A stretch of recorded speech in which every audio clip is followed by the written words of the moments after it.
12ஆம் வசனத்தை யாரா வாசிப்பாங்களா? நானே வாசிக்கலாமா? ரைட். ஆசாரியத்துவம் மாற்றப்பட்டிருக்குமானால் நியாயப்பிரமாணமும் மாற்றப்பட வேண்டியதாகும். For the priesthood being changed of necessity, there is also a change of the law. மிக முக்கியமான ஒரு விஷயத்தை சபைகளுக்கு கர்த்தர் கற்றுக் கொடுக்கிறார். சபைகளிலே ஆண்டவர் எதிர்பார்க்கிற ஒரு விஷயத்தை ஆண்டவர் சபைகளுக்கு கற்றுக் கொடுக்கிறார். சபைகள் நம்முடைய சிந்தனையில், நம்முடைய எண்ணங்களில், நம்ம பிளானில், நம்முடைய ஸ்ட்ராட்டஜியில் போகிறதுனால எல்லாவற்றையுமே நம்ம பெற்றுக்கொள்ளுவோம், எல்லாம் நமக்கு உருவாயிரும் என்று சொல்லி நினைக்கக்கூடாது, நினைக்க முடியாது. கர்த்தருடைய பாதையில், தேவனுடைய வழியில், நம்முடைய சிருஷ்டிகருடைய வழியில், நம்மை அழைத்தவருடைய வழியில் நம்ம போகும்போது சரியாக கர்த்தர் சபைக்கும் மக்களுக்கும் உருவாக்கி வைத்திருக்கிற எல்லா விஷயங்களையும் அதினதின் காலத்திலே அருமையாக நேர்த்தியாக கர்த்தர் செய்வார். நான் ஆர்எஸ்எஸ் மத்தியிலே ஊழியத்தை ஆரம்பித்தவன். என்னுடைய வாழ்க்கை, என்னுடைய முறைகள் எல்லாம் கொஞ்சம் வெறியும் கடுமையும் கொடுமையுமாக இருக்கும்.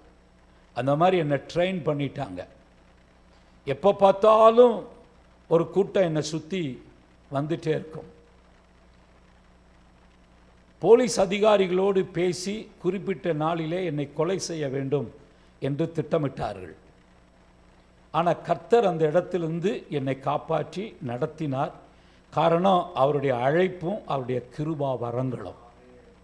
அவருடைய அழைப்பு மாறாது, நம்ம மாறுவோம். ஆக தயவுள்ள தேவனா அப்படிப்பட்ட ஒரு அனுபவத்தில், ஒரு சூழ்நிலையில் என்னை ஆண்டவர் கொண்டு வந்ததினாலே அதே வைராக்கியம் வேதத்தின் மேலேயும் வசனத்தின் மேலேயும் அது உண்டாயிருச்சு. ஒரு நாள் என்னை சுற்றிலும் திரளான ஆர்எஸ்எஸ்காரங்க சூழ்ந்து நின்று சத்தம் போட்டு அந்த தலைவன் சொன்னான், இவனை இப்போவே நம்ம முடிச்சிடணும், இல்லைன்னா இவன் பெரிய ஆளாயிருவான். இவன் சொன்னதுக்கு அப்புறம் தான் எனக்கே எழுப்புதல் வந்துச்சு. அது வரைக்கும் என்னை குறித்து எனக்கு தெரியல. ஏதோ ஆண்டவர் ஊழியத்துக்கு அழைத்திருக்கிறார். 3 மாதம் ஆஸ்பத்திரியில் படுத்திருந்தேன். என்னுடைய இடது பக்க நுரையீரல் முற்றிலுமாக இட் வாஸ் கம்ப்ளீட்லி டீகேய்டு. என் பெற்றோரை கூப்பிட்டு சொல்லிட்டாங்க, எடுத்துகிட்டு போயிருங்க, இவன் பிழைக்க மாட்டான்னு. அன்னைக்கு நான் கேட்டேன், உயிருள்ள தெய்வம், உண்மையுள்ள ஒரு கர்த்தர் இந்த பூமியில் இருந்தால் அவரை நான் பார்க்கணும், அவர் என்னை தொடணும், அவர் என்னை சுகமாக்கணும். அவர் இறங்கி வந்து என்னை பார்த்து என்னை தொட்டு சுகமாக்கி ஒரே இரவில் எனக்கு புதிய நுரையீரலை தேவன் தந்து என்னை உயிரோடு எழுப்பினார். என்னை தொட்டார்னு சொல்லுறதுனால என்னை தொடவே இல்லை அப்படிங்கிறவங்கெல்லாம் கோபமாக வேண்டிய அவசியம் இல்லை. அல்லது இவர் தொட முடியுமா, தொட வல்லமை உள்ளவரா அப்படிங்கிறத நீங்கள் ஆராய்ந்து பார்க்க வேண்டிய அவசியமும் இல்லை. பசியாக இருக்கிறவன் சாப்பிட்டால் அவனுக்கு தான் தெரியும் அவன் சாப்பிட்டான்னு. மற்றவங்க எல்லாரும் சேர்ந்து நீ சாப்பிடவே இல்லைன்னு சொன்னால் அவன் சாப்பிட்டவனுக்கு தான் தெரியும் சாப்பிட்டவனு. ஆக தொட்டவனுக்கு தான் தெரியும் அவர் என்னை தொட்டார். அப்படித்தான் என்னை உயிரோடு எழுப்பி ஆண்டவருடைய ஊழியத்திற்கு என்னை கொண்டு வந்தார். ஆக இந்த ஆர்எஸ்எஸ்காரங்க என்னை பார்த்து சொல்லுவாங்க, இவனை விடாதீங்க, இன்னைக்கே முடிச்சிருங்க, இன்னைக்கே இவனை அழிச்சிடலாம், விட்டுட்டா இவன் பெரிய ஆளாயிருவான். அப்போது எனக்குள்ள ஒரு வார்த்தை மாத்திரம் ஆழமாக பதிஞ்சிச்சு. என்னன்னா, விட்டுட்டா பெரிய ஆளாயிருவான், விட்டுட்டா பெரிய ஆளாயிருவான். நான் பெரிய ஆள் ஆகிறது எனக்கே தெரியாது. ஏன்னா ஒரு மாடு கட்டுற இடத்துல ஷெட்டில் சர்ச்சை நடத்திட்டு இருந்தோம். நான் எப்படி வாழ்வேன், நாளைக்கு என்ன சாப்பிடுவேன், என்ன வாழ்க்கையில் நான் வாழ போகிறேங்கிறது எனக்கு பெரிய ஒரு கேள்விக்குறி. என்னுடைய ஊழியம் எப்படி இருக்கும், எதிர்காலம் எப்படி இருக்குங்கிறது எனக்கு தெரியாது. ஆனால் இந்த ஆர்எஸ்எஸ் காரன் பேசின வார்த்தை எனக்கு எழுப்புதலை கொண்டு வந்தது. இவனை விடாதீங்க, இவன் பெரிய ஆள் ஆயிடுவான்.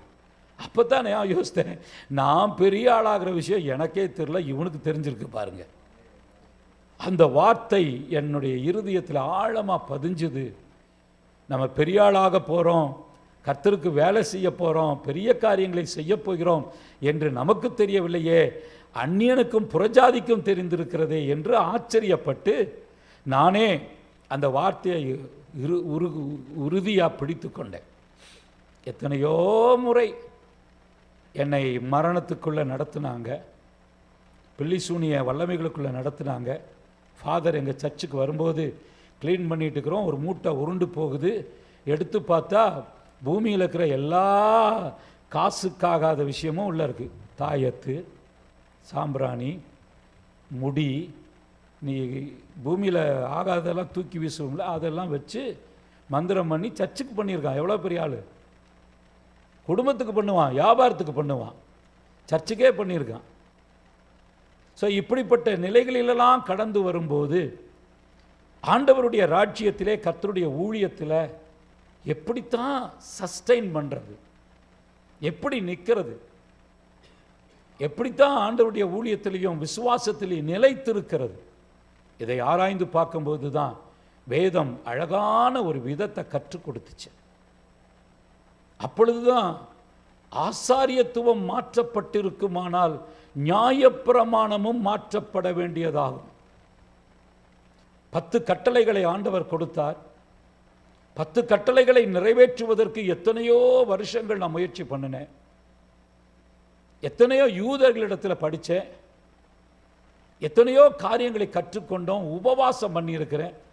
21 நாள் வெறும் தண்ணி மாத்திரம் குடிச்சிட்டு எத்தனை முறை நான் உபவாசித்தேன் என்று எனக்கு தெரியவில்லை.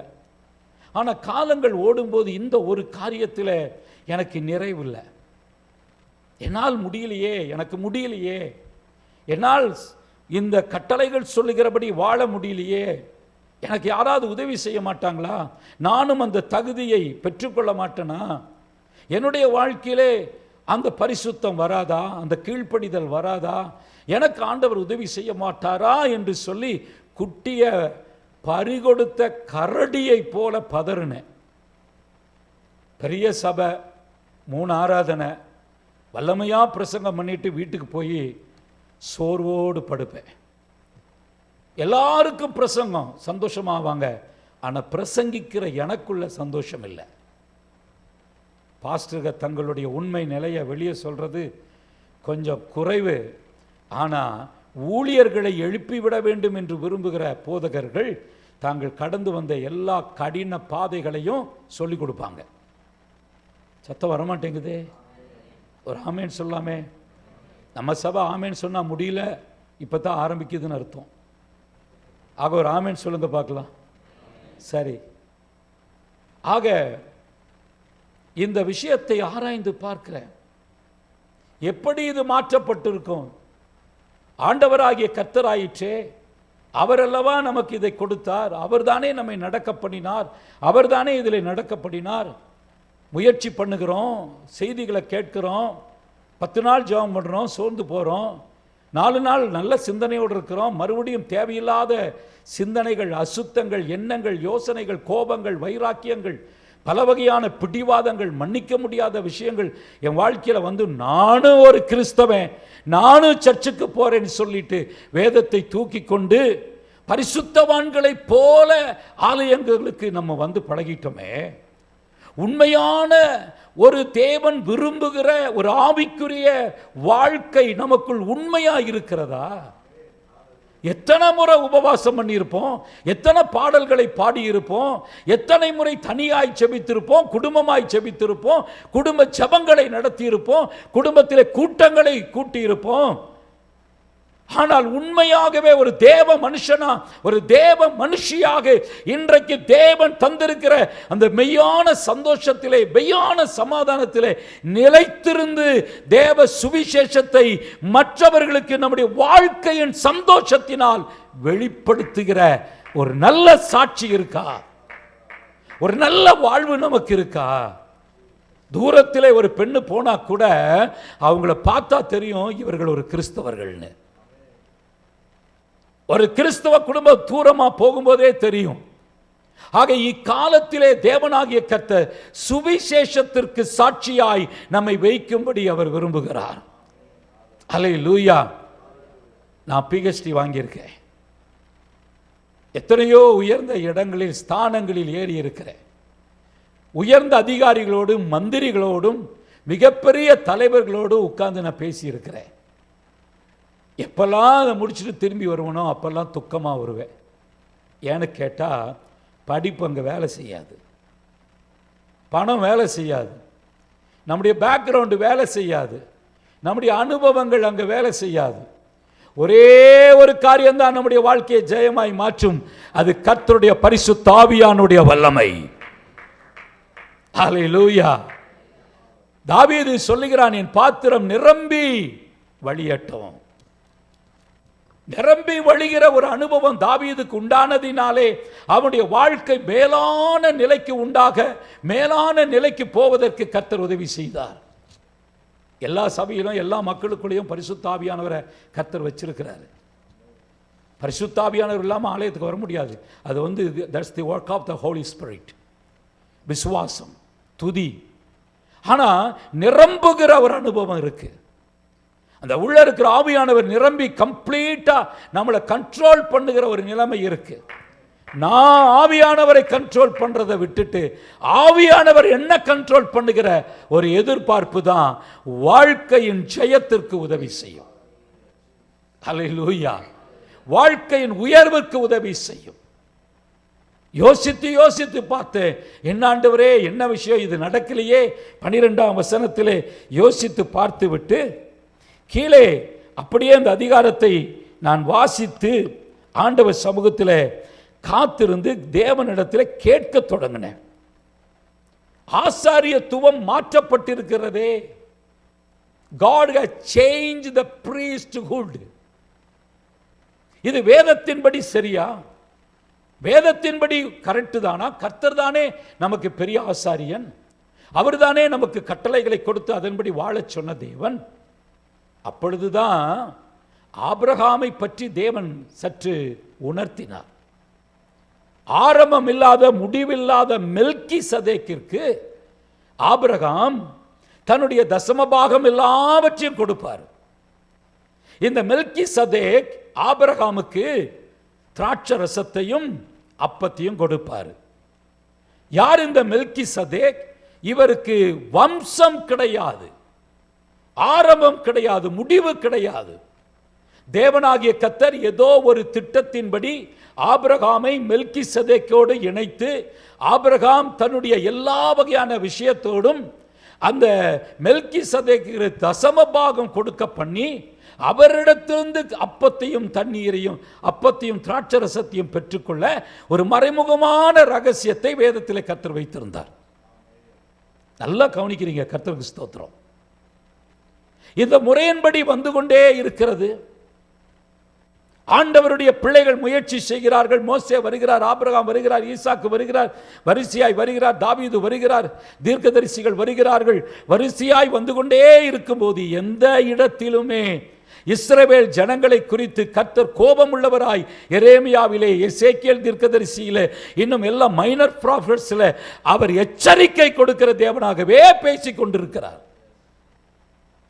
என் ஜனம் திரும்பணும், என் ஜனம் மாறணும், அக்கிரமங்களை விட்டு வர வேண்டும், வர வேண்டும் என்று சொல்லி பழைய ஏற்பாடு முழுவதும் தம்முடைய ஜனத்திற்கு எச்சரிப்பை ஆண்டவர் கொடுத்து, இதை செய்யாவிட்டால் இது நடக்கும், இந்த மீறுதல் உனக்கு இப்படி பலிக்கும் என்று சொல்லிக்கொண்டே வந்த தேவன் கடைசியாக ஒரு மகா பெரிய தீர்மானத்திற்கு வருகிறார்.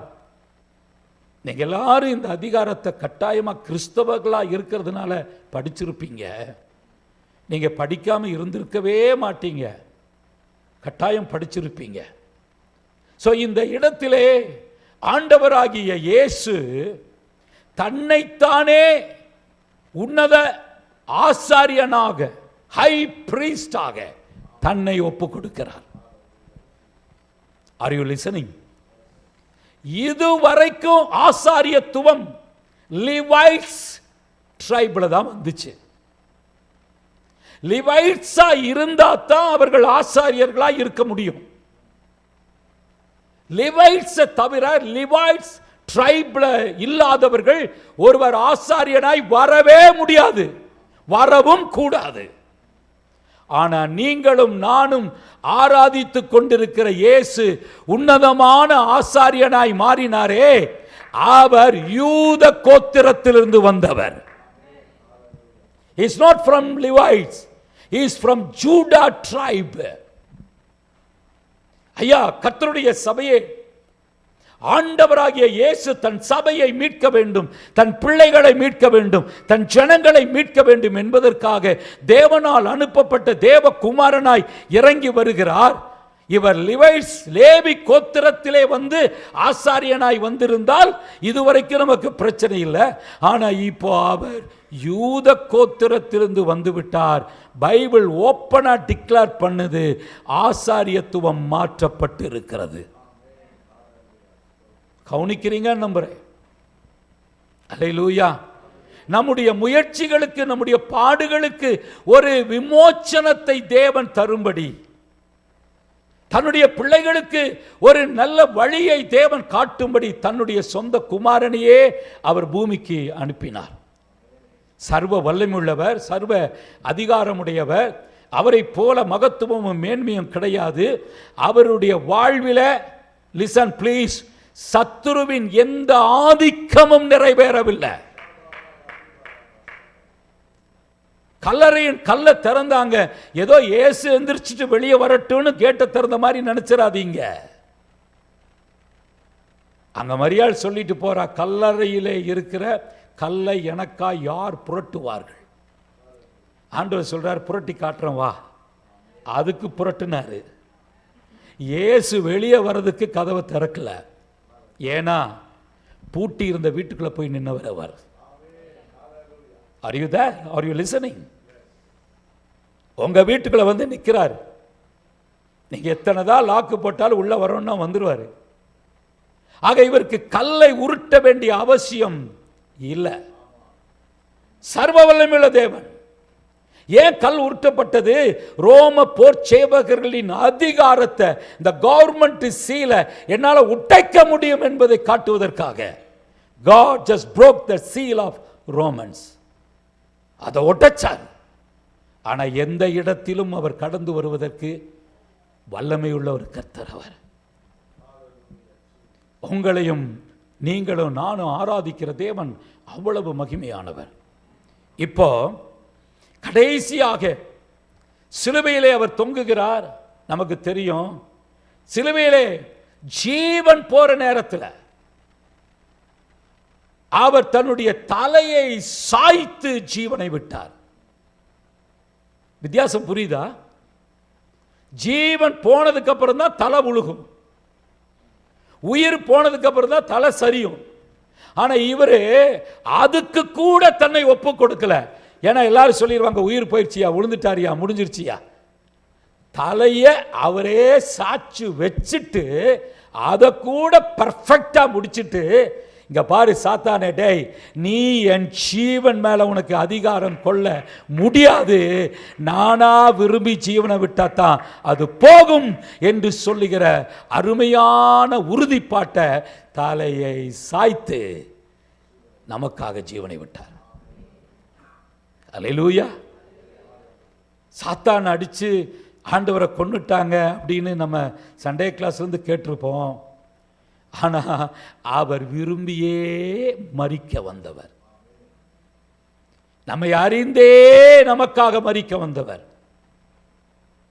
We are totally forgiven. நம்முடைய பாவங்களை அக்கிரமங்களை அவர் கழுவி இருக்கிறார். ஆகவே கடைசி ராபோஜனத்திலே, இன்னைக்கு கர்த்தருடைய பந்தி நமக்கு இருக்கு, கடைசி ராபோஜனத்திலே அவர் பாத்திரத்தை எடுத்து ஸ்தோத்திரம் பண்ணி அப்பத்தை எடுத்து அதை பிட்டு, இது உங்களுக்காக பிற்கப்படுகிற என்னுடைய சரீரம், நான் வரும் அளவும் இதிலே நினைவு கூறுங்கள் என்று சொல்லி அப்படியே பாத்திரத்தை எடுத்து ஸ்தோத்திரம் பண்ணி, இது உங்களுக்காய் சிந்தப்பட்ட என்னுடைய புதிய உடன்படிக்கையின் ரத்தம். So God is changing all the laws in the last supper table. என்னுடைய புதிய உடன்படிக்கையின் ரத்தம் இந்த இரத்தத்தின் மூலமாகத்தான் இனிமேல் உனக்கு எல்லா விஷயங்களும் நடக்க போகுது. ஒரு அல்லேலூயா சொல்லுங்க. ஒரு 6 மாசத்துக்கு முன்னாடி ஒரு தங்கச்சி என்னிடத்துல வந்து சொன்னாங்க, I am 3rd time pregnant. நான் சொன்னேன், கங்க்ராச்சுலேஷன், காட் பிளஸ் யூ. அவங்க சொன்னாங்க, my family is not happy with me. நான் சொன்னேன், this is nothing to do with family, this is your blessing. 6 மாதம் ஓடிடுச்சு. நான் அமெரிக்காவுக்கு வர்றதுக்கு 2 வாரத்துக்கு முன்னாடி வந்து கண்ணீரோடு நின்றுட்டு இருக்கிறாங்க, கையில் 2 ஃபைலு. என்னம்மா, என்ன விஷயம்? அங்கிள், டாக்டர் சொல்லிட்டாங்க இந்த குழந்தைய அபார்ட் பண்ணணும். என்ன விஷயம்? ஏன், என்ன காரணம்? எல்லா CT scan, medical report, Coimbatore மிகப்பெரிய 2 ஆஸ்பத்திரி, மிகப்பெரிய டாக்டர்ஸ் டீம் ரிப்போர்ட் கொடுத்துருக்குறாங்க. அந்த குழந்தையினுடைய ஹார்ட்டுக்கு போகிற ஒரு vein was just hanging out. அது ஹார்ட்டோட இணையில். The blood was flowing outside. So அந்த குழந்தையினுடைய உள்ளேயே, தாய் வயிற்றுக்குள்ளேயே மிகப்பெரிய ஒரு ஆபத்து. தாய்க்கு இந்தந்த மாதிரி கான்சிக்வன்சஸ் வரும். எல்லாத்தையும் ரிப்போர்ட் போட்டுட்டு எய்தர் சைல்ட் ஆர் மதர். ஆனால் குழந்தை பிறந்தா கூட அது பிழைக்காது, ஏன்னா இந்த வெயின் வந்து இப்படி இருக்குது, இது ஆப்ரேட் பண்ண முடியாது, பல விஷயங்களை சொல்லிட்டாங்க. நான் சொன்னேன், would you please give me 1 day time for my daddy? Are you listening? இங்கிருந்து ஒருத்தர் வர்ஷிப் பண்ணும்போது சொன்னார் தெரியுமா, நீங்கள் எங்களுக்கு அப்பாவா இருக்கிறீங்களே. அந்த வார்த்தை என்ன இருதயத்தை பிடிச்சது. ஆண்டவரை அப்பான்னு கூப்பிடுகிற ஒரு பாக்கியம் உள்ள சிலர் இந்த சபையில் இருக்கிறார்கள் என்கிறதை உணர்ந்து என் தேவனாகிய கர்த்தருக்கு நான் என்னுடைய உள்ளத்தின் ஆழத்திலிருந்து மகிழ்ச்சியோடு நான் ஆண்டவரை துதித்தேன். நான் பார்த்த இயேசெல்லாம் எப்படி தெரியுமா? எனக்கு ஜனங்கள் காட்டின இயேசு, நான் சாட்சிக்கு பின்னாடி வரேன், எப்படி தெரியுமா? நம்ம ஊர்ல கோயில்ல அப்படியே கத்தி வச்சுட்டு உட்கார்ந்து இருப்பாரு, பல்லெல்லாம் நீளமா இருக்கும், நாக்கு பெருசா இருக்கும், காட்டி இப்படித்தான் கடவுள் இருப்பார். ஏன்னா நம்ம கடவுளை பார்த்தது இல்லை, இப்படித்தான் இருப்பார்னா நானும் நினைச்சுக்கிட்டேன் இயேசுவும் இப்படித்தான் இருப்பார் போல இருக்கு. கடவுளை நம்ம பார்த்தது இல்லையே, இப்படித்தான் இவரு இருப்பார் போல இருக்கு. அப்புறம் எனக்கு சொல்லி கொடுத்தாங்க, உன் நாக்கை இழுத்து வச்சு ஆணி அடிச்சிருவான் நரகத்துல. ஐயோ கடவுளே, இது என்னப்பா வாழ்க்கை? நீ விழுந்தீனா ஆழத்துல பள்ளத்துல போயிட்டே இருப்ப, நீ அழிஞ்சு போயிருவ. நீ இப்படி எல்லாம் பேரல் ஒளி போடுறியா, உனக்கு வந்து கன்னத்துல புழு வரும். அதோட எவனுமே பேரல் ஒளி போட மாட்டான். நானெல்லாம் இயேசுவை எப்படி ஏற்றுக்கொண்டேன்னா, இந்த பொல்லாத நரகத்துக்கு போக வேண்டாம், அதுக்காக இவரை பிடிச்சுக்கலாம். ஆனா ஒருவர் கூட என் இயேசு அன்பானவர் ஐயா, அவர் அழகானவர் ஐயா, அவர் உன்னை நேசிக்கிறார் ஐயா, நீ எப்படிப்பட்ட ஒரு மனுஷியாய் இருந்தாலும் அவர் உனக்கு தகப்பனாய் இருக்கிறார், அவரை நேசித்து பார் என்று சொல்லி இயேசுவின் அன்பை குறித்து விளக்கி சொல்வதற்கு ஆட்கள் குறைந்து விட்டார்கள். நரகத்தை காட்டி பரலோகத்துக்கு வர வைக்க வேண்டிய அளவிற்கு பரலோகம் ஒன்றும் கேவலமான இடமோ பலவீனமான இடமோ கிடையாது. தெரியுமா? நரகம் மனுஷனுக்காக உண்டாக்கப்படல, நரகம் சாத்தானுக்காக உண்டாக்கப்பட்டுச்சு. எனக்காக உண்டாக்கப்பட்டது பரலோகம். அப்ப நான் பரலோகத்துக்கு போகணும்னா நல்லா கவனிங்க, இந்த உடன்படிக்கை மாற்றப்பட்டு நியாயப்பிரமாணத்தில் முயற்சி செஞ்சு முடியலையே என்று வந்து நிற்கிற அத்தனை பேருக்கும் அவர் உடனடியாய் தகப்பனாய் மாறுகிறார். அல்லேலூயா. அதனாலதான் கேட்டேன், நீங்க சிரிப்பீங்களா சிரிக்க மாட்டீங்களா? உங்க உள்ளத்துல உண்மையா சந்தோஷம் இருக்கா இல்லையா? கடவுளுக்கு பயப்படுகிற பயம் வேறு, ரெவரன்ஸ் வேறு, ஃபியர் வேறு. ஃபியரை காட்டி கடவுளை பக்கத்தில் வா, இயேசுவை பக்கத்தில் வானா அங்கேயும் போயிட்டு பயந்துட்டு தான் உட்காந்துட்டு இருக்கணும். ஒரு தகப்பனுக்கு 2 குமாரர்கள் இருந்தார்கள். லூக்கா 15ஆம் அதிகாரத்தில் ஒருவன் தன்னுடைய ஆஸ்தி எல்லாவற்றையும் வாங்கி கொண்டு போய் அழித்து நாசமாக்கி முடித்து விட்டு பன்றிகளுடைய தவிடு கூட கிடைக்காம, அது கூட கிடைக்காம ஒரு முடிவு பண்றான், நான் என் தகப்பனிடத்திற்கு எழுந்து போய், ஆமென், தகப்பனே, உமக்கு விரோதமாக, பரத்துக்கு விரோதமாக பாவம் செய்தேன், இனி உம்முடைய குமாரன் என்று சொல்லப்படுவதற்கு நான் பாத்திரன் அல்ல, உம்முடைய வேலைக்காரர்களில், கூலிக்காரர்களில் ஒருவனாய் நான் இருக்க போறேன்னு ஒரு பெரிய கன்விக்ஷனோடு மக வரான். ஃபில்தி, ஸ்டிங்கிங், கம்ப்ளீட்டா வாழ்க்கை முடிஞ்சு போச்சு, ஒரு காசு கூட கையில் இல்லை, வாழ்க்கை நாரி நாசமாகிவிட்டது. இவன் திரும்பி வருகிற நேரத்தில் அப்பா ஜன்னல் வழியா பார்த்துட்டே இருக்கிறார், என்னைக்காவது வருவானா வருவானா வருவானா. பாஸ்டர்ஸ் ஆகிய எங்களுடைய உள்ளெல்லாம் அதுதான், வருவாங்களா வருவாங்களா வருவாங்களா. மகனை பார்த்தோன்னு தகப்பன் ஓடுகிறார். ஓடணும்னா மகன் கையை நீட்டி சொல்ல முயற்சி பண்ணி இருக்க கூடும், தொடாதீங்கப்பா, நான் அழுக்கா இருக்கேன், அசிங்கமா இருக்கிறேன், நீங்க ராஜா மாதிரி இருக்கிறீங்க, நான் அழிந்து நாசமாகி வந்திருக்கிறேன். தகப்பன் ஒண்ணுமே சொல்லல, அவனை கட்டி பிடித்து முத்தம் செய்தார். நம்மெல்லாம் என்ன செஞ்சிருப்போம், வந்தோன்ன முடிய பிடிச்சு 4 அப்பு சொன்னல, கேட்டையா? கேட்டது மூலம் எல்லாத்தையும் அழிச்சிட்டு வந்திருக்கிறியாடா? எதை எதிர்பார்த்து வந்த? என்ன கிடைக்கும் நினைச்சு வந்த? உன் பங்கெல்லாம் முடிஞ்சு போச்சுடா அப்படின்னு நானா இருந்தா செஞ்சிருப்பேன். நீங்க செய்ய மாட்டீங்க, மனுஷனா இருந்தா செஞ்சிருவான். ஆனா இவர் கட்டிப்பிடித்து அனைத்து வீட்டுக்கு கூட்டிட்டு போறாரு. அல்லேலூயா. வீட்டுக்கு கூட்டிட்டு போகும்போது உடனே சொல்றாரு, வஸ்திரத்தை கொடுங்கள், அடி, மேலதாளத்தை அடி, பெரிய கொளுத்த கன்று அடி, பாதரட்சியை போடு, மோதிரம் போடு, எல்லாவற்றையும் போட்டு அங்கே வீட்டுக்குள்ள பயங்கரமான ஒரு செழிப்பு சந்தோஷம் நடந்துட்டு இருக்குது. இதுவரைக்கும் அந்த வீட்டுக்குள்ள சந்தோஷமே இல்லை, ஏன்னா ஒரு மகனை இழந்த குடும்பம் அது. இப்ப காணாமல் போனவன் திரும்பி வந்திருக்கிறான், அந்த குடும்பம் மகிழ்ச்சி ஆயிருச்சு.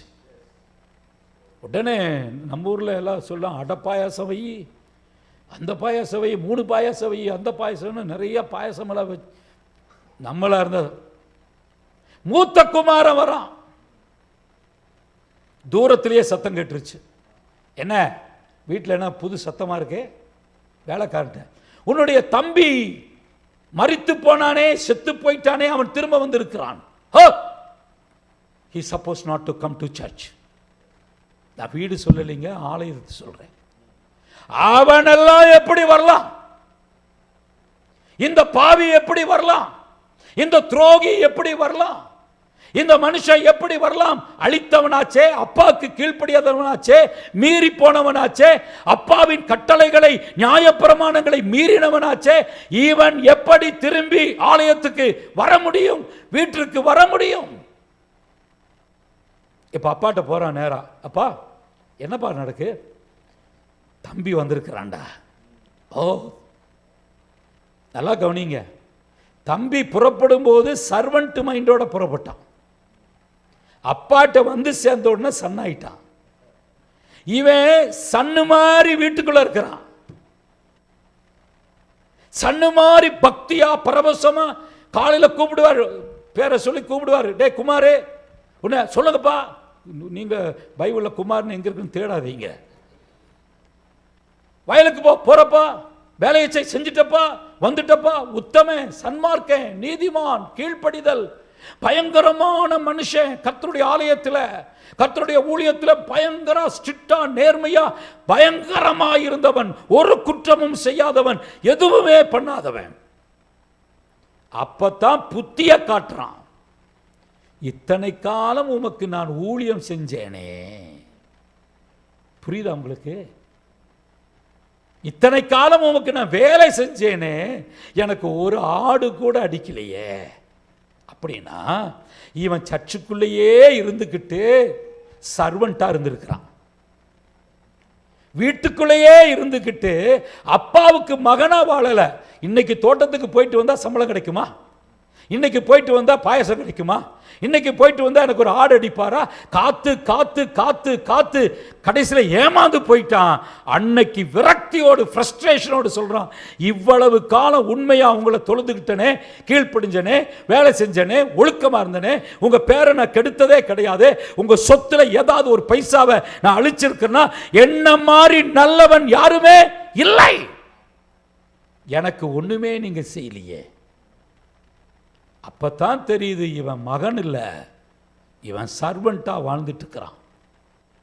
இன்னைக்கு ஆலயத்திற்கு தேவை யாரு தெரியுமா?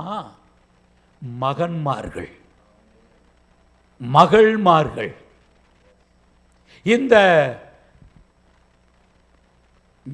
இந்த பிரமாணத்தின்படி ஆசாரியத்துவம் நீங்க கீழே கம்ப்ளீட்டா அதை படிச்சு பாருங்க, ரொம்ப தெளிவா கர்த்தர் சொல்லித்தரார்.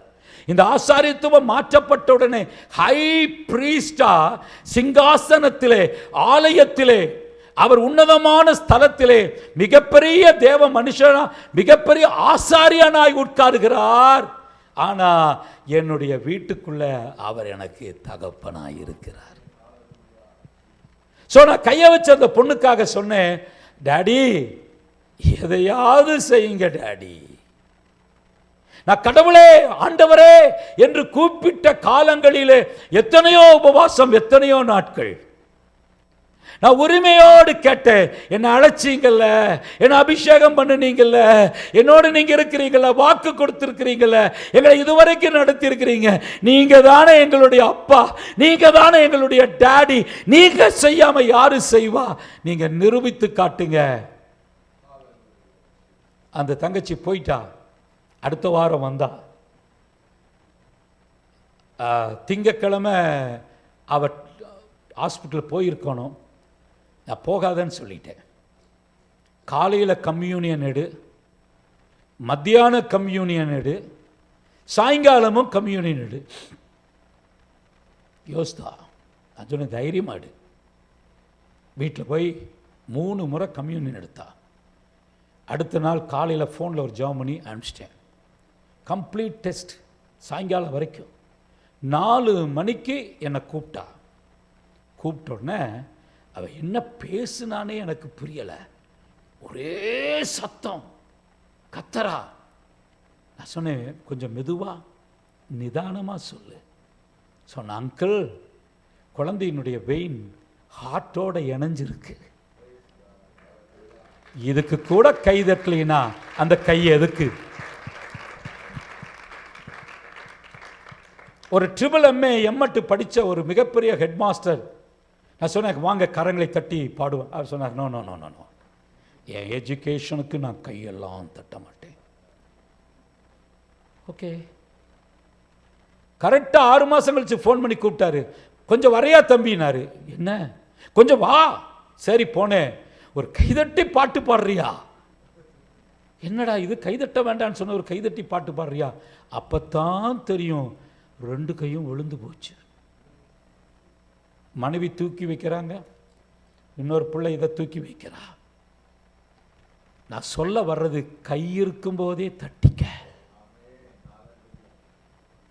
கை நல்லா இருக்கும் போதே கையை தட்டி ஆண்டவரை துதிச்சுக்க, ஆண்டவரை ஆராதனை செய். இன்னைக்கு எங்கெங்கேயோ போய் கை உயர்த்துறோம். ஆனா ஆராதிக்கிற தேவனுக்கு முன்பாக கரங்களை உயர்த்தி நம்ம ஆராதிக்க அழைக்கப்பட்டிருக்கிறோம். டாடி அதை விரும்புறாரு. அல்லேலூயா. அந்த அம்மாவுக்கு குழந்தைக்கு ஆண்டவர் சுகம் தந்தார்ல, கரங்களை தட்டி ஆண்டவரை மகிமைப்படுத்துவோம். சொன்னதுக்காக சிலர் கீழே தட்டிட்டு இருக்கிறாங்க.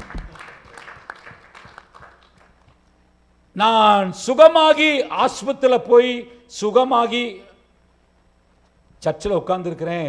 ரெவரண்ட், CSI ரெவரண்ட் உன்னை சொன்னோன்னே என்னை மறந்துட்டு அல்லேலூயா அப்படின்ட்டேன். பின்னாடி இந்த ஒருத்தர் கூப்பிட்டாரு. திரும்பி பார்த்தேன், எங்கேருந்து வரீங்கன்னாரு. இதே ஊர் தாயா, ரொம்ப நாள் காணா, ஆஸ்பத்திரியில் வந்தேன். இங்கெல்லாம் அல்லேலூயா சொல்லக்கூடாது தெரியுமா அப்படின்னாரு. ஓ, ஜீவனை கொடுத்த தேவனுக்கு அப்போ என்ன கொடுக்கறது? ஆமென். மரித்தவர்களும் மௌனத்தில் இறங்குகிறவர்களும் கர்த்தரை துதியார்கள். எனக்கென்று சொல்லி ஒரு ஜனத்தை நான் ஏற்படுத்தினேன், அவர்கள் என் துதியை சொல்லி வருவார்கள். துதி வர்ற இடத்துல தான் எரிகோ விழுகும், தடைகள் உடையும். துதியின் இடங்களிலே இஸ்ரவேலரின் துதியின் மத்தியிலே வாசமாயிருக்கிறவர். நீங்க துதிச்சீங்கன்னா டாடி உங்க கூட இருப்பாரு, இல்லைன்னா அது உங்க சாய்ஸ். நீங்க அழுதுங்கன்னா கொஞ்சம் தள்ளி நிற்பாரு. எத்தனை கொடுத்து அமெரிக்காவுக்கு கொண்டு வந்து வீடு கொடுத்து கார் கொடுத்து எல்லாம் பண்ணி இப்படி வச்சுட்டும் இன்னும் ஒரு சிரிப்பு கூட இல்லை பாரு. இவங்ககிட்டலாம் போனால் நமக்கே மூட் அவுட் ஆகணும், வரமாட்டார்.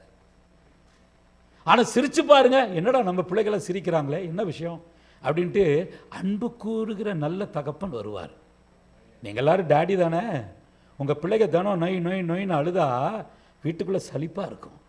ஆனால் சிரிச்சுட்டு டேடி அப்படின்னு ஓடி வந்தால் அந்த அம்மாவுக்கு அப்பாவுக்கு அவ்வளோ சந்தோஷமாக இருக்கும். we are in a family, we have a daddy. நமக்கு ஒரு டாடி இருக்கிறார். நான் அந்த ரகசியத்தை கற்றுக்கொண்ட உடனே அவர் சபைக்கு பிரதான ஆசாரியன் இயேசு, ஆனால் எனக்கு அவர் தகப்பன். நான் பழைய ஏற்பாட்டின் உடன்படிக்கைகளில் நிறைவேற்ற முடியாத ஒரு காரியங்கள் அத்தனையையும் எனக்காக எங்க அப்பா, என் டாடி சிலுவையில் செய்து முடித்தார்.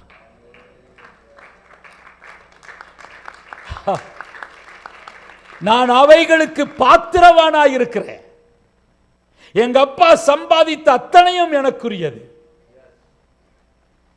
அவருடைய ரட்சிப்பு, அவருடைய மகிமை, அவருடைய மேன்மை, அவருடைய பரிசுத்தம், அவருடைய ஜெப வாழ்வு, அவருடைய எல்லா வகையான அன்பு மேன்மை அத்தனை விஷயங்களும் என் டாடி கிட்ட இருக்கு. ஆகவே எனக்குள்ளே அது இம்பார்ட் ஆயிரும். நானா முயற்சி பண்ணி 32 வருஷம் ஒரு பாஸ்டருங்க, நான் தோல்வியில தான் வாழ்ந்தேன். ஆனால் என்னைக்கு இயேசுவை டாடின்னு விளங்கிட்டேனோ அன்னைக்கு ஜெயம் பெற தொடங்கினேன்.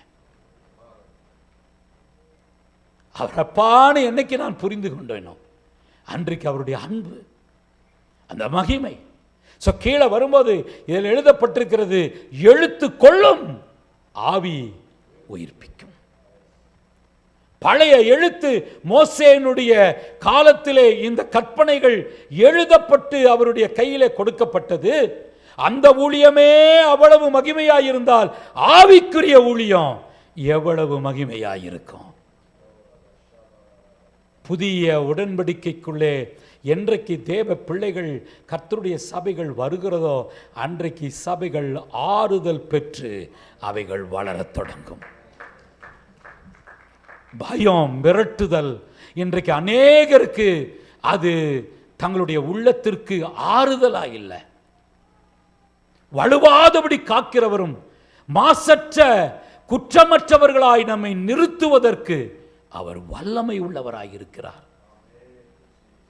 அவருடைய ரத்தம் வீணாகாது, அவருடைய சிலுவை வீணாகாது, அவருடைய பாடுகள் வீணாகாது. ஆமென் சொல்லுங்களே.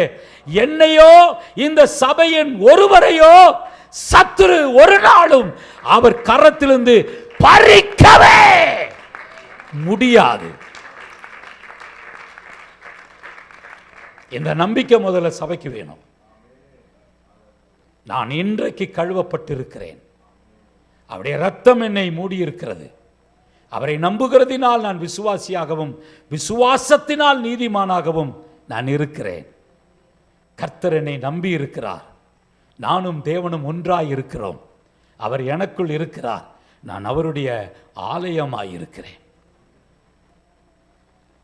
எங்கள் ஊரில் கோயம்புத்தூரில் ரோட்டை பிளாக் பண்ணி எல்லா டிராஃபிக்கே எங்கள் சர்ச் ரோட்டில் விட்டுட்டாங்க. லாரி, பஸ்ஸு, காரு கம்ப்ளீட்டாக ரோடு உடைஞ்சு நொறுங்கிருச்சு. ஸோ இப்போ ரோடு பார்த்தீங்கன்னா குளம் மாதிரி இருக்குது. என்ன செய்யறது? யார்கிட்ட போகிறது, யார்கிட்ட கேட்கறது? 23ஆம் தேதி கிறிஸ்மஸ்க்கு முன்னாடி 5000 பேர் ஆலயத்தில் சாப்பிட வருவாங்க. சுவிசேஷத்தை பிரசங்கிப்போம். நான் சொல்கிறேன், 20ஆம் தேதி காலையில், ஆண்டவரே டாடி மக்கள் வருவாங்களே, நீங்கள் என்ன செய்ய போகிறீங்க? உங்கள் சபை தானே, உங்கள் ஊழியம் தானே, நீங்கள் என்ன பண்ண போகிறீங்க? நீங்கள் பார்த்துட்டே அமைதியாக இருக்கிறீங்களே, எனக்கே வேதனையாக இருக்கே டாடி. அவ்வளோதாங்க சொன்னேன். 21ஆம் தேதி காலையில் கம்ப்ளீட்டாக என்னுடைய ரோட்டை கவர்மெண்ட் போட்டுச்சு. கம்ப்ளீட்டாக அது போடலான்னு பட்ஜெட் போட்டு வச்சுருந்துருப்பாங்க, நீங்கள் கரெக்டாக ஜெபம் பண்ணீங்க, அதனால் நடந்துருச்சு. அப்படிங்கிற சில உள்ளங்கள் இருக்கே. என் வீட்டுக்கு முன்னாடி ஒரு 1.5 கிலோமீட்டர் ரோடு, நான் வீட்டை மாற்றி போயிட்டேன். என் மகனுக்கு கல்யாணம் ஆயிட்டதுனால அங்கே போயிட்டு சொன்னேன், உங்கள் மகன் இங்கே வந்திருக்கிறேன் டாடி, என்ன ரோடு இது? யாராவது வந்தால் மதிப்பாங்களா? என்னை பார்க்க சபையோ ஊழியர்களோ, பெரிய ஊழியர்கள் அடிக்கடி வருவாங்க, அவங்கெல்லாம் வந்தால் எப்படி வருவாங்க இந்த வழியா? என்ன டாடி இது அப்படின்னு வியாழக்கிழமை டாடிகிட்ட சொல்கிறேன். சனிக்கிழமை சாயங்காலத்துக்குள்ள ரோடு போட்டான். நீங்களும் நானும் ஆராதிக்கிறவர் யாருன்னு பேசிட்டு இருக்கிறேன். 6 வில்லேஜ் அடாப்ட் பண்ணியிருக்கிறோம். எந்த பேசிக் ஃபெசிலிட்டி அதில் கிடையாது. நான் போய் நின்றுட்டு ரோட்டில் நின்றுட்டு சொன்னேன், டாடி இங்கிருந்து 16 குடும்ப சர்ச்சுக்கு வராங்க, இந்த ஊர் ஏன் இப்படி இருக்கு? உடனே விசுவாசிகளாக கூட்டு நடு வீதியில் நிறுத்தி, எல்லாம் RSS ஏரியா, கையை தூக்கி ஸ்தோத்திரம் பண்ணுங்க, ரோடு வந்ததுக்காக, லைட் வந்ததுக்காக, கரெக்டாக எல்லாத்துக்கும் ஸ்தோத்திரம் பண்ணிட்டு வந்துட்டு கரெக்டாக 3 வாரம் கழித்து போகிறேன். ரோட்டை போட்டுட்டான், லைட்டை போட்டுட்டான், எல்லா வீட்டுக்கும் தனித்தனியாக தண்ணி கொடுத்துட்டான். ஊரில் எவ்வளோ கஷ்டம்னு உங்களுக்கு தெரியும். இங்கே அமெரிக்காவில் வந்து திறந்தோன்னா தண்ணி விழுகும். அதனால் ஊர் தண்ணியை மறந்துட்டீங்களான்னு தெரியல. 10ஆவதுக்கு அந்த கிராமத்துக்கு ஒரு ஹாஸ்பிட்டல் கட்டுறதுக்கு ஃபவுண்டேஷன் போட்டுட்டான். அதனால தான் ஆண்டவர் சொன்னார், நீ கால் மிதிக்கும் தேசமெல்லாம் நான் ஆசீர்வதிப்பேன். Do you know who you are? நீங்கள் யார் என்று உங்களுக்கு தெரியுமா? உங்களுக்குள் இருக்கிறவர் எப்படிப்பட்டவர் என்பதை அறிந்திருக்கிறீங்களா? என்னைக்காவது have you ever tested your spiritual power? உனக்குள் இருக்கிற வல்லமையை என்னைக்காவது டெஸ்ட் பண்ணி பார்த்திருக்கிறீங்களா? இத்தனை காலம் கிறிஸ்தவனா இருக்கிறோமே, இத்தனை காலம் துதிக்கிறோமே, பாடுறோமே, நம்மை ஆசீர்வதித்தாரே, நம்மை நிறைத்திருக்கிறாரே, நம்ம எல்லாம் கிறிஸ்தவர்கள் சொல்லிட்டு இருக்கிறோமே, உங்களுக்குள்ள எனக்குள்ள ஒரு வல்லமையை கர்த்தர் வச்சிருக்கிறாரே, அந்த வல்லமை என்ன செய்யுது, என்ன பண்ணும் என்கிறதை என்றைக்காவது நம்ம என்ன செஞ்சிட்டு இருக்கிறோம்? நம்ம நிக்கிறதுக்கே போராடிட்டு இருக்கிறோம், என் வாழ்க்கையை காப்பாத்துறதுக்கே போராடிட்டு இருக்கிறோம். ஆனா அவர் நம்மை தகுதி உள்ளவராய் மாற்றி இயேசு ரத்தம் சிந்தினார் அப்படின்னு நம்புறவங்க எல்லாரும் சத்தமா ஒரு அல்லேலூயா சொல்லுங்க. தேங்க்யூ. ஏன்னா லைஃப்ல முதல் முறை சொல்லி இருக்கிறாங்க. அவர் ரத்தம் சிந்தினதுக்கு நீங்க அல்லேலூயா சொன்னது உண்மையானா நீங்க கழுவப்பட்டதும் உண்மை. நீங்க நம்பித்தான் ஆகணும். உங்க சாய்ஸ் எல்லாம் கேட்டுட்டு அவரு வரமாட்டாரு. மனுஷனுக்காக ரத்தம் சிந்தினார். இங்க இருக்கிற அத்தனை பேருடைய பாவங்களும் அவருக்கு முன்பாக நிற்க முடியாது. ஒன்று இயேசுவின் ரத்தம் வல்லமையா இருக்கணும், அல்லது உங்க பாவம் வல்லமையா இருக்கணும். நீங்களே சொல்லுங்க, இதில் எது வல்லமையானது? அப்போ உங்க பாவம் எல்லாம் அவருக்கு முன்னாடி நிற்காது. நீங்க நம்பி பாருங்க, உங்களுக்குள்ள புறப்படுற வல்லமை பயங்கரமா இருக்கும், பயங்கரமா இருக்கும். சத்தம் போட்டு பிசாசுகளை துரத்துன ஒரு காலம் இன்னைக்கு பார்த்தாவே பிசாசுகள் ஓடுகிற காலம் இது. ஆண்டவர் சமூகத்தில் டைம் ஓடுது. ஆண்டவர் சமூகத்தில் ஆவியின் அபிஷேகம் பெற்றிருக்கிறனா அப்படின்னு வாலிப காலத்தில் எனக்கு ஒரு ஆசை இருக்கா இல்லையா? அப்போ ஒரு நாள் நான் என்ன செஞ்சேன், காலையில் எழுந்து ரோட்டு ஓரத்தில் இந்த பாம்பாட்டிக பாம்பு ஊதி ஆடிட்டு இருப்பானுங்க, வேணுனே போய் நின்றுட்டேன். பார்க்கல என்னதான் நடக்குது. திடீர்னு சொன்ன ஒருத்தர், டேய் ஏன் சாப்பாட்டில் நீ ஏண்டா மண்ணை போட வந்த? யாரை சொல்கிறான்னு தெரியல எனக்கு, நான் பார்த்துட்டு இருந்தேன். மறுபடியும் சொல்கிறேன், உன்னைத்தான் சொல்கிறேன், உனக்கு இதில் நம்பிக்கை இல்லைன்னா போயிட்டே இரு, தள்ளி போயிட்டே இரு, ஏன் சாப்பாட்டில் மண்ணை போடாத. அப்போவே புரிஞ்சுக்கிட்டேன், உலகத்தில் இருக்கிறவனை காட்டிலும் நமக்குள் இருக்கிறவர் பெரியவர். பெரியவருடைய பிள்ளைகள் நீங்க. நமக்கு ஒரு பெரியவர் இருக்கிறார். இப்படியே போயிட்டு இருக்கும் போது ரோட்ல இந்த பக்கம் போயிட்டு இருக்கிறேன், அந்த பக்கத்திலிருந்து ஒரு பொண்ணு, ஒரு அம்மா என் கையை காட்டிட்டு அங்க பேய் ஆடுது அடுத்த சீடு. நான் திரும்பி பார்த்தா அது என்ன காட்டுது? ரோட்ல போறவனெல்லாம் தப்பா நினைச்சிருவான், நம்ம தான் ஏதோ தொந்தரவு பண்ணிட்டோமோன்னு. அவன் நீ எதுக்கு இந்த ரோட்ல வந்தங்கிறான். போனையே பேசாம போல, என்னையா நீ பார்த்தங்கிறா. நீ பாட்டுக்கு வேலையை பார்த்துட்டு போக வேண்டியதானே, அந்த சைடுல என்னையே பார்த்த. அப்பதான் தெரிஞ்சது, ஓ நமக்குள் இருக்கிறவர் பெரியவர், சர்வ வல்லமை உள்ளவர். அந்த ஆசாரியத்துவத்தை மாற்றின உடனே அவர் தகப்பனாய் உள்ளே வந்து விடுகிறார். ஆகவேதான் தேவாலயத்தினுடைய திரைச்சீலை இரண்டாய் கிழிந்தது. சகல மக்களும் அந்த பரிசுத்த பீடத்திற்குள்ளே உள்ளே போய் இந்த மோஸ்ட் ஹோலியஸ்ட் பிளேஸ்ல கர்த்தரை சந்திக்க ஆராதிக்க நமக்கும் தேவன் கிருபை தந்திருக்கிறார். அந்த ஆசாரியத்துவம் நிறைந்த அந்த மகிமையின் இடத்திற்குள்ளே வேதம் சொல்லுகிறது, தைரியமாய் உள்ளே வாருங்கள். ஏன்னா ஆண்டவருக்கு தெரியும், இங்க உட்கார்ந்து இருக்கிற அத்தனை பேருடைய பாவங்களையும் அவர் சிலுவையில சுமந்துட்டார்னு அவரு நம்பிட்டு கன்ஃபார்மா இருக்கிறாரு. சாமுவேலே சாமுவேலே, ஏலி தாத்தா சொல்றாரு, நான் உன்னை கூப்பிடல, போய் படுத்துக்க. மறுபடியும் சாமுவேலே சாமுவேலே. ஏலிக்கு ஒரு யோசனை வருது, என்ன சத்தமா இருக்கும், போ படுத்துக்க. மறுபடியும் சத்தம் கேட்டுச்சுன்னா, கர்த்தாவே சொல்லும், அடியான் கேட்கிறேன். இப்ப கவனிங்க, இந்த ஆலயத்திலே இருந்த ஆசாரியனுக்கு தேவ சத்தம் கேட்கல. He was the high priest, but he was not able to hear the voice of God, whereas there was a little boy. அவனுக்கு தேவ சத்தம் கேட்குது. அப்படின்னா அந்த காலத்திலே இந்த காலத்திலும் ஆண்டவரை நம்புகிறதற்கு பிள்ளைகள் தேவையாய் இருக்கிறார்கள் தகப்பனுக்கு. இப்ப சாமுவேலேன்னு கூப்பிட்டார்ல, சாமுவேல் சொன்னா, கர்த்தாவே சொல்லும், அடியான் கேட்கிறேன் அப்படின்ட்டு சாமுவேல் சொல்லிட்டான். காலையில் வெடிஞ்ச உடனே சாமுவேலை காணாம். ஆசாரியன் வெளியப்படுத்திருக்கிறான், லேவி வெளியப்படுத்திருக்கிறான், சாமுவேலை காணாம். எங்க போனா சாமுவேல்னு தேடுனா, மகா பரிசுத்த ஸ்தலத்துக்குள்ள படுத்து தூங்கிட்டு இருக்கிறான். மகா பரிசுத்த ஸ்தலத்திற்குள்ளே ஆசாரியன் வருஷத்துக்கு ஒரு முறை தான் போக முடியும். அதனாலதான் அவனுடைய இடுப்பிலே ஒரு கயிறு கட்டப்பட்டிருக்கும். ஒரு பெரிய அங்கி போட்டிருப்பாரு, நம்ம ஊர் ரெவரண்ட் மாதிரி. அந்த இடுப்பு கயிறு அந்த மகா பரிசுத்த ஸ்தலத்திலிருந்து வெளியே வந்து தொங்கிக் கொண்டிருக்கும். இந்த ஆசாரியனுடைய வஸ்திரத்தின் ஓரத்திலே மாதுள பழங்களை போன்ற மணிகள் தொங்கிட்டு இருக்கும். மக்கள் வெளியே நின்று கேட்டுட்டே இருப்பாங்க, ஐயரு உயிரோடு இருக்கிறாரா இல்லையா, உயிரோடு இருக்கிறாரா இல்லையா. இந்த பெல்லு சத்தம் நின்று போச்சுன்னா ஐயா கீழே விழுந்துட்டாருன்னு அர்த்தம். இவங்க உள்ள போக முடியாது, ஏன்னா ஆசாரியன் மாத்திரம் தான் உள்ள போகணும். உள்ள போன ஆசாரியன் தன் பாவத்தினாலே மரித்து விட்டான். இப்போ இந்த கயிறு எங்க இருக்கும், வெளியில இருக்கும்.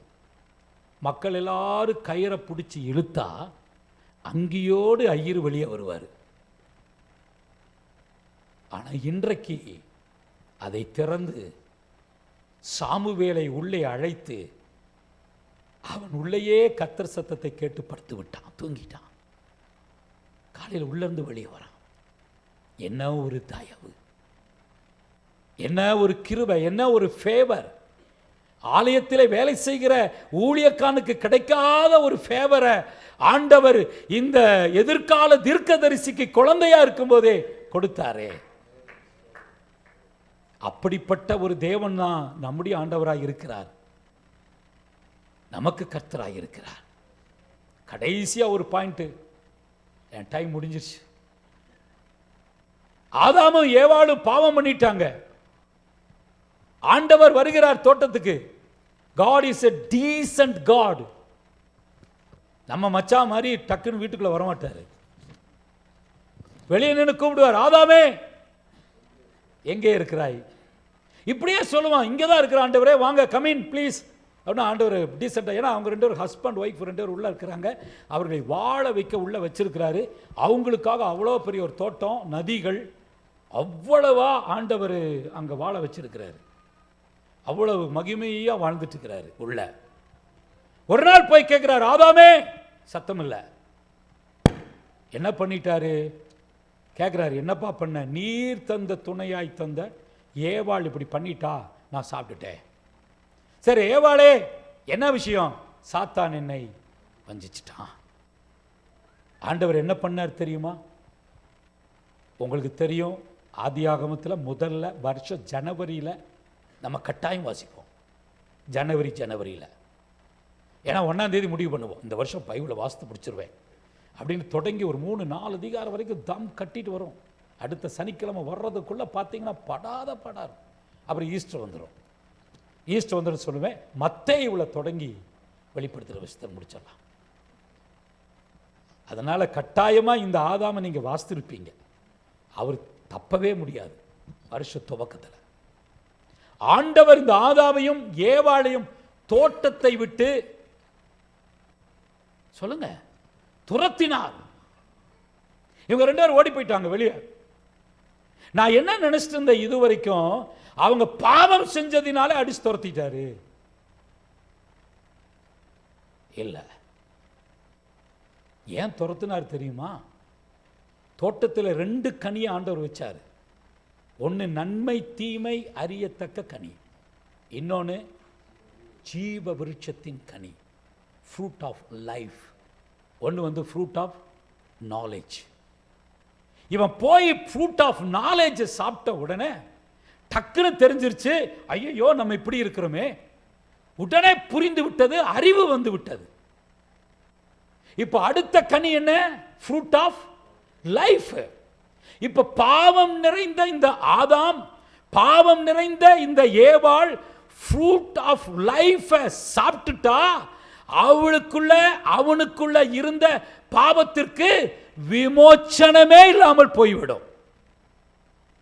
உள்ள என்ன நேச்சர் இருக்குதோ அதை வந்து ஃப்ரூட் ஆஃப் லைஃப் வந்து உள்ள அதை ஸ்ட்ரென்தன் பண்ணிடும். What's the right word? ஒரு வேர்ட் சொன்னீங்க ஃபர்ஸ்ட். சரி, உள்ள ஸ்ட்ரென்தன் பண்ணிடும். இப்போ God wanted to protect them. அதனால ஃப்ரூட் ஆஃப் லைஃப் இவங்க சாப்பிடக்கூடாது, எப்படியாவது இவங்களை மீட்டு கொள்ள வேண்டும் அப்படிங்கிற தீர்மானத்துக்கு தான் தோட்டத்தை விட்டு துரத்தினார். துரத்திட்டு என்ன பண்ணினாரு? ஒரு பெரிய பட்டயத்தை, சுடரொளி பட்டயத்தை நட்டி வச்சிட்டாரு. வேதத்தில் பட்டயம் என்று சொல்லுகிற இடமெல்லாம் கர்த்தருடைய வார்த்தை. அந்த வார்த்தை மாமிசமாகி கிருபையினாலும் சத்தியத்தினாலும் நிறைந்தவராய் நமக்குள்ளே வாசம் பண்ணுகிறார்னு நம்ம நம்பி உட்கார்ந்து இருக்கிறோம்ல, அந்த இயேசு தான் அங்க பட்டயமா நிற்கிறாரு. அல்லேலூயா. இப்ப பிசாசு என்ன பண்ணி இருப்பான்? மறுபடியும் ஆதாம்கிட்ட போய் ஏவாள்கிட்ட போய் பேசி, ஓ விடுப்பா, அடுத்த கனியும் ட்ரை பண்ணி பார்த்தீங்கன்னா சூப்பரா இருக்கும் என்று ஒருவேளை ஏமாற்றி திருப்பி அழைத்து கொண்டு தோட்டத்துக்கு வந்தா அங்க என்ன இருக்கு? பட்டயம். சாத்தானுக்கு தெரியும் அந்த பட்டயத்தின் வல்லமை.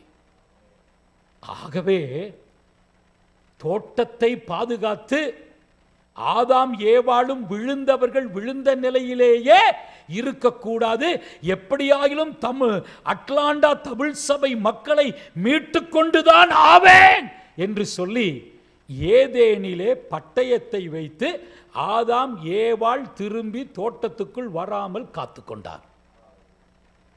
என்ன பாஸ்டர் இது புதுசா இருக்கே?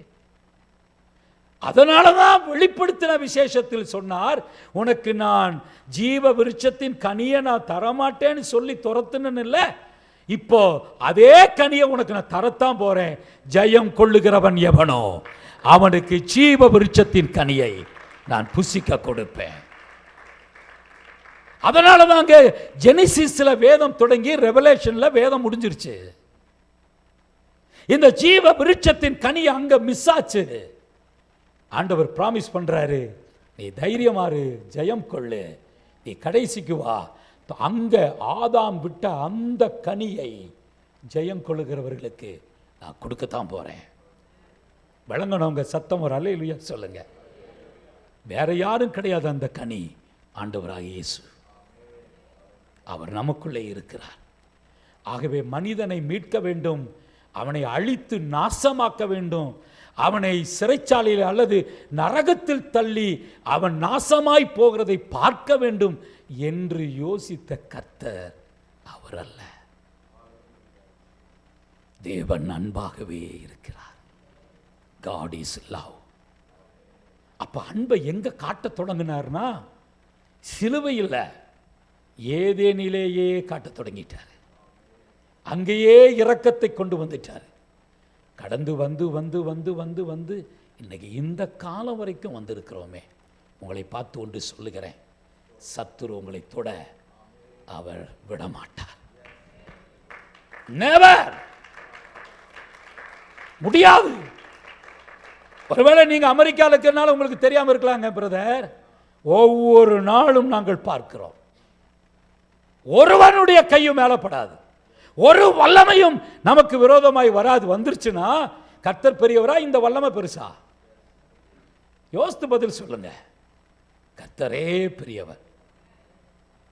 அதனாலதான் நீங்களும் நானும் மரித்த பிறகு பாதாளம் போயிருவேன், நரகத்துக்கு போயிருவேன்னு சொல்லி சொல்லி கேட்டுட்டு இருக்கிறோமே, அந்த இடத்தையும் ஜெயம் கொள்வதற்காகத்தான் அவர் மரித்தவுடனே பாதாள வரைக்கும் கீழே போயிட்டு அங்கிருந்து நம்ம பேரை சொல்லி, நீ இங்க வரணும்டா என் மகளே, நீ இங்க வரணும், உனக்கு பதிலாக நான் வந்துட்டேன், ஆக நீ இந்த பாதாளத்திற்குள் வர வேண்டிய அவசியம் இல்லை, பாதாளத்தையும் வேதாளத்தையும் நான் செய்தேன்.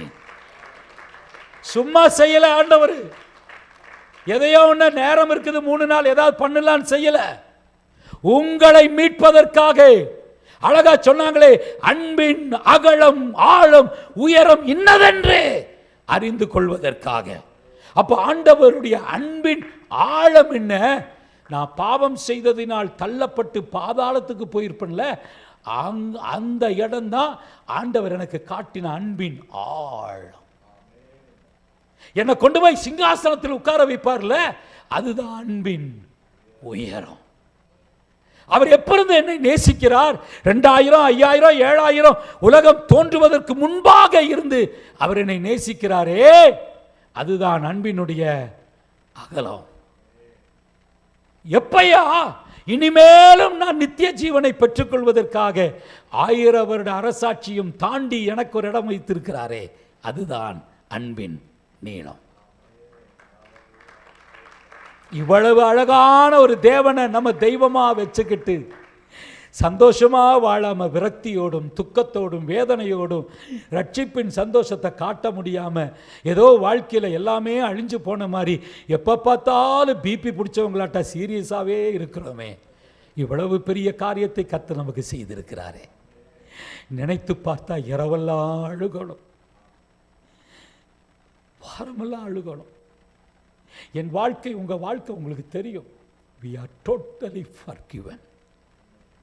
நான் மன்னிப்பை நம்புகிறதினால் மன்னிப்பை பிரசங்கிக்கிறேன். மன்னிப்பை நம்புறவன் தான் மன்னிப்பை பிரசங்கிக்க முடியும். நான் மன்னிக்கப்பட்டிருக்கிறேன், அதனுடைய அர்த்தம் எனக்கு தெரியும், அதனுடைய ஆழம் தெரியும். அட்லாண்டா சபையை கர்த்தர் நேசிக்கிறார். உங்களை பார்த்து நான் சொல்றேன், இந்த உலகத்தின் எந்த வல்லமைக்கும் பயப்படாதீங்க. சிலுவையே நம்முடைய உயர்ந்த வல்லமை, அவருடைய காயங்களே மகிமை. இயேசு என்று சொல்லுகிற புதிய ஆசாரியன் நமக்காய் உட்கார்ந்து இரவும் பகலும் தேவனிடத்திலே பரிந்து பேசிக்கொண்டே இருக்கிறார். ஆகவே தேவனாகிய கர்த்தர் கோபத்தோடு இவரை, இந்த மகனை, இஸ்ரவேல் பொன்னப்பாவை நான் பிடிக்கட்டும் அழிக்கட்டும் என்று தேடும் போது இயேசு நடுவில் வந்து நிற்பாரு. No way Lord, no way கேட்பாரு. நான் அவனை பார்க்கணும். நீங்கள் பார்க்க முடியாது. இஸ்ரவேல் பொண்ணப்பாவை நீங்கள் பார்க்கணுன்னா என்ன பாருங்க, என்ன பாருங்க. உன்னை என்னப்பா பார்க்கணும்? என் காயங்களை பாரும், என்னுடைய சரீரத்தை பாரும். அவனுக்காக, நம் ஒவ்வொருவருக்காக அவர் அடிக்கப்பட்ட நிலையை தேவனிடத்தில் காட்டுகிறதினாலே உங்களையும் என்னையும் கர்த்தர் கிறிஸ்துவின் நிமித்தம் மறைத்து வைத்திருக்கிறார். நாம் வாழலாம், சிரித்து வாழலாம், சந்தோஷமா வாழலாம். ஆமென் சொல்லுங்களே. நிறைவோடு வாழலாம், நன்றியுள்ள இருதயத்தோடு வாழலாம். நீங்க பிறந்த கிராமத்தை நினைச்சு பாருங்க, தாத்தாவை நினைச்சு பாருங்க, பாட்டியை நினைச்சு பாருங்க. இன்னைக்கு அப்பா டாடி எப்படி உங்களை வச்சிருக்கிறாரு, திரும்பி பார்த்து நன்றி சொல்லுங்க. ஆண்டவரை துதித்து பாருங்க. உங்க சந்ததி செழிக்கும், உங்களுடைய குடும்பம் செழிக்கும். இந்த உணர்வோடு, இந்த நன்றியுள்ள உணர்வோடு நாமும் பரிசுத்த ஸ்தலத்திற்குள் போவதற்கு அழைக்கப்பட்டவர்கள் என்று சொல்லுகிற நம்பிக்கையோடு, பாவம் கழுவப்பட்ட நம்பிக்கையோடு, அவருடைய வசனம், அவருடைய இரத்தம் என்னை நீதிமானாய் மாற்றி அவருக்கு முன்பாக என்னை வைத்திருக்கிறது என்று சொல்லுகிற நம்பிக்கையோடு, உரிமையோடு கர்த்தருடைய பந்தியில் கலந்து கொள்ளலாம். இந்த நாள் பாக்கியமான நாள். நீங்களும் நானும் பிழைத்து உயருகிற நாள். கரங்களை தட்டி